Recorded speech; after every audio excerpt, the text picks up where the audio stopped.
Assalamualaikum warahmatullahi wabarakatuh. Hamdan wa syukran lillah, salatan wa salaman ala rasulillah. Asyhadu an la ilaha illallah wahdahu la syarika lah, wa asyhadu anna Muhammadan abduhu wa rasuluh la nabiyya ba'dah. Amma ba', para pemirsa yang dirahmati Allah, kita akan lanjutkan kajian tentang hubungan shaumi Ramadan dengan manusia. Khususnya kita sudah membahas kecenderungan jiwa manusia itu kepada hal yang baik dan hal yang buruk. Kita masih mendalami pemahaman tentang kajian ini. Yang pasti manusia itu memiliki jiwa, dan jiwa itu mempengaruhi jasad. Lalu gabungan jiwa dan jasad, inilah yang akan muncul sebagai karakter manusia. Jadi sesungguhnya karakter manusia itu adalah manifestasi dari jiwanya. Nah, sementara jiwa ini ada jiwa yang cenderung berbuat baik, ada jiwa yang cenderung berbuat buruk. Hal ini jelas dalam firman Allah. Untuk mempertegas kajian kita pada episode yang lalu, ini ada ayat surah Al-Insan ayat 3. A'udzu billahi minasyaitonir rajim. Bismillahirrahmanirrahim.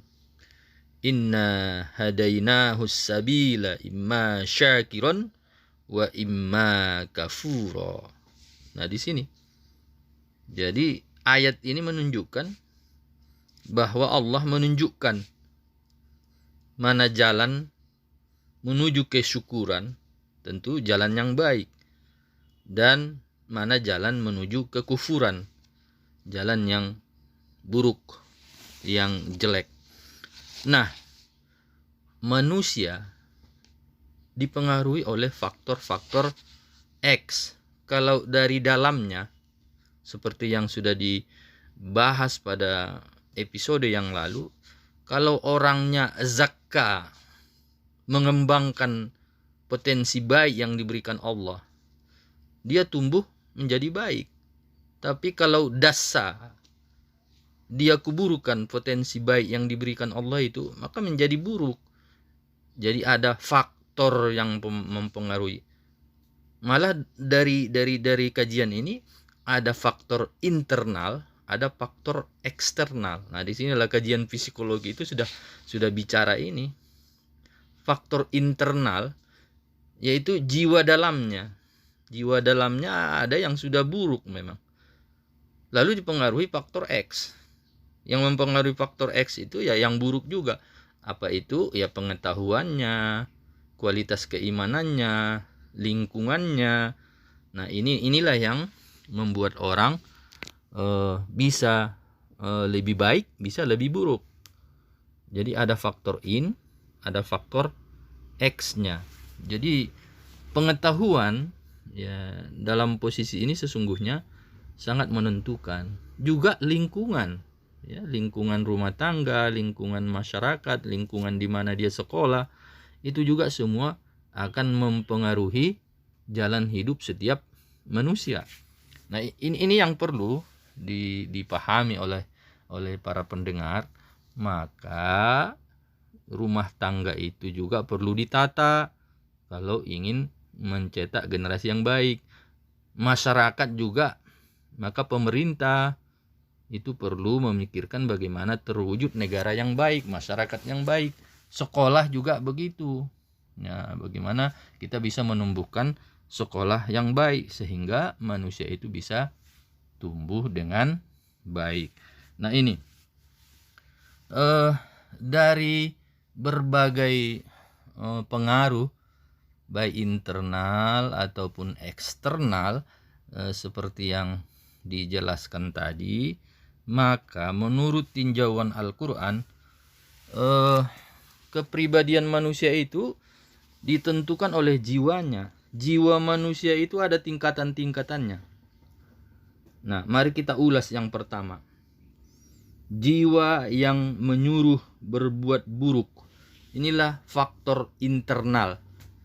Tapi nanti dipicu, dikembangkan, dipengaruhi oleh faktor eksternal. Jadi ada jiwa yang selalu menyuruh berbuat buruk. Jadi dari dalam itu ada yang mempengaruhi. Lakukan saja, lakukan saja, lakukan saja. Ini hal yang buruk.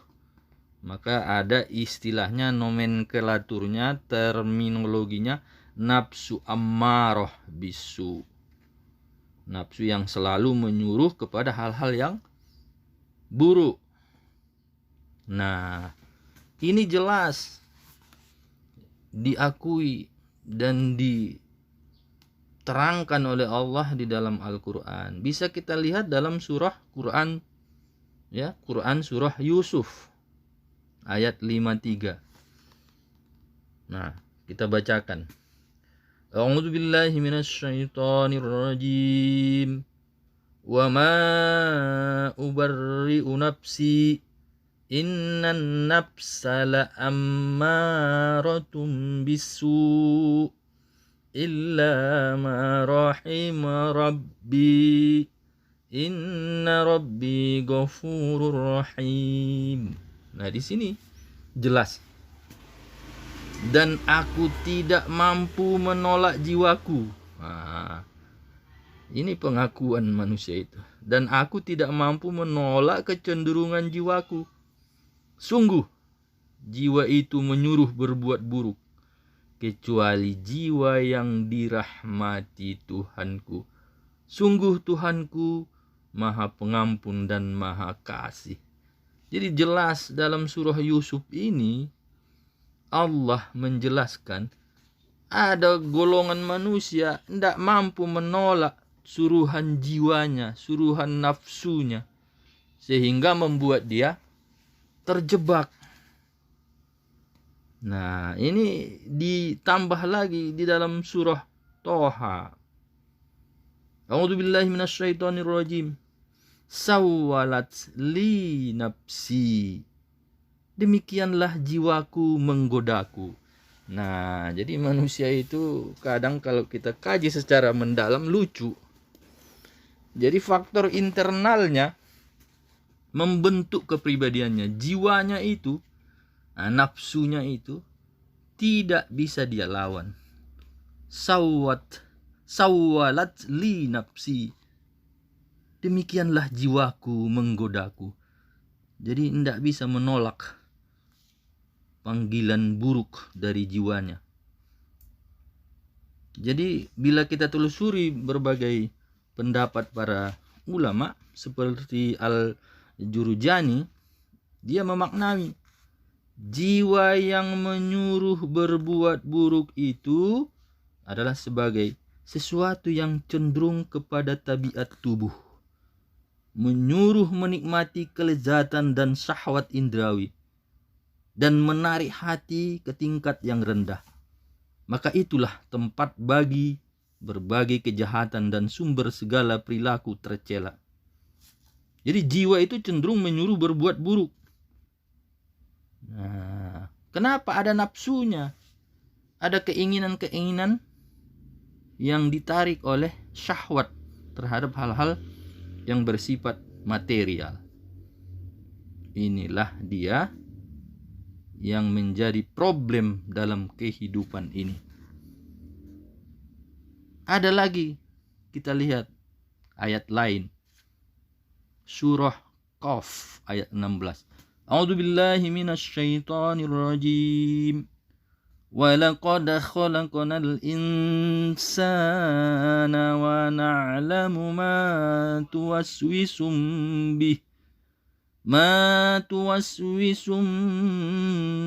بِهِ نَفْسُهُ وَنَحْنُ أَقْرَبُ إِلَيْهِ مِنْ حَبْلِ الْوَرِيدِ. Sungguh Kami telah menciptakan manusia dan kami tahu apa yang dibisikkan oleh jiwanya.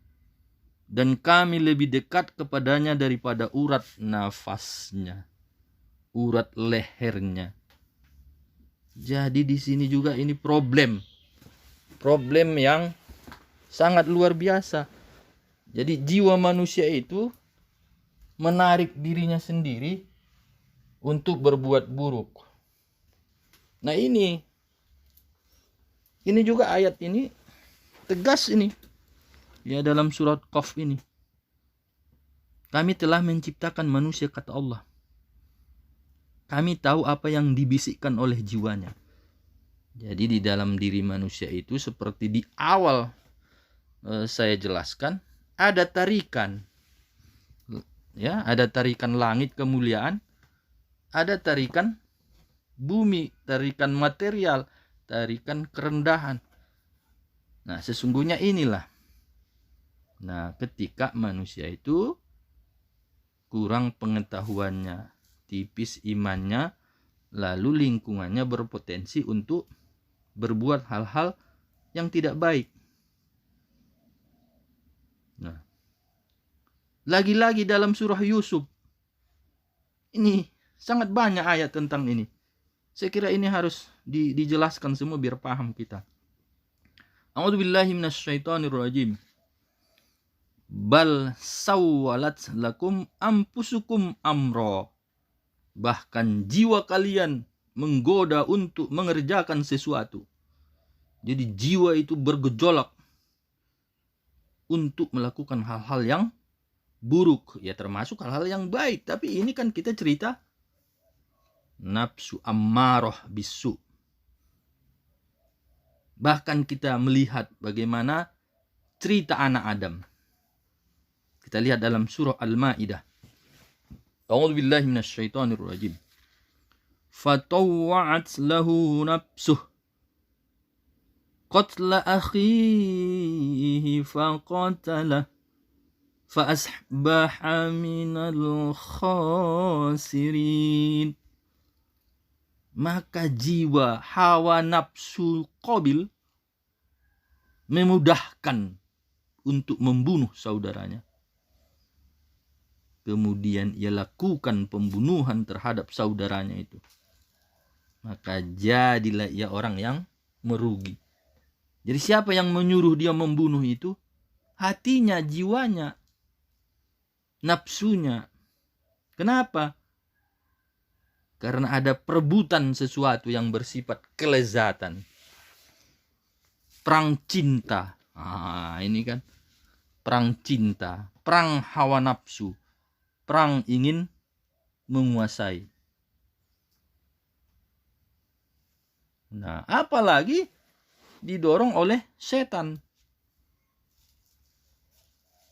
Kita udah paham itu. Sebab ada perjanjian setan dengan Allah. Bahwa setan itu memang diberi SK untuk menjerumuskan manusia. Itu udah izin Allah. Tapi kan disampaikan Allah, siapa yang bisa dijerumuskan?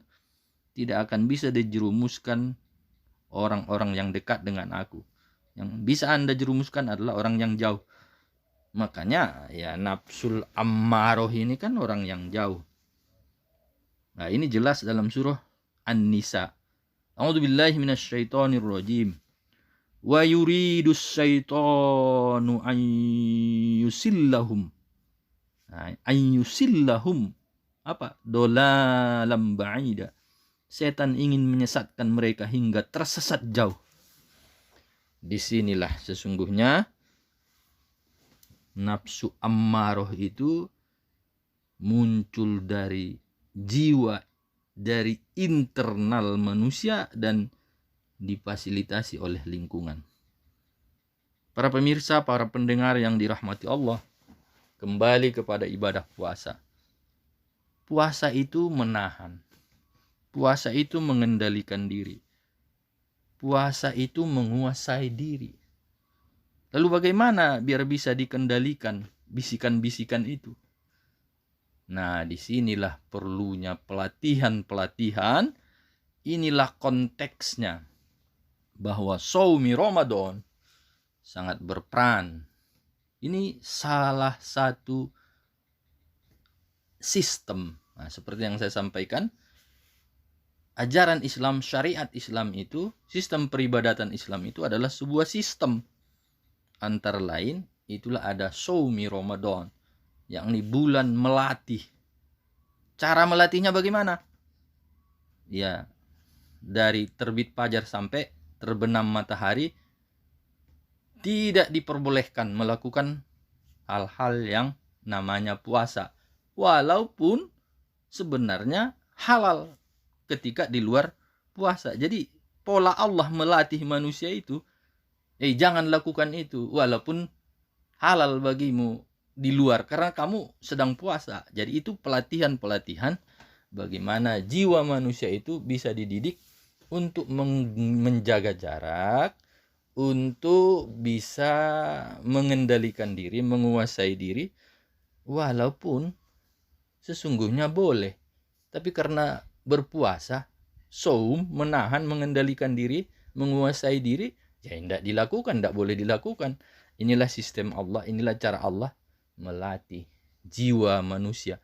Nah, dari sisi ini, betul-betul bahwa ibadah Shaumi Ramadan itu adalah memberi keseimbangan di dalam kehidupan manusia, untuk melatih dan mendidik manusia agar seimbang. Kalau masanya puasa ya puasa, yang A tidak boleh ya enggak dilakukan, ada yang boleh. Nah, disitulah kehidupan manusia itu, sehingga manusia itu terangkat menjadi bermartabat. Saya kira ini untuk sesi kali ini, yakni kita bicarakan tentang nafsu ammarah bisu. Ke depan akan kita sambung dengan nafsu-nafsu atau tingkat-tingkat kepribadian yang lain. Mudah-mudahan bermanfaat. Billahi taufiq wal hidayah. Assalamualaikum warahmatullahi wabarakatuh.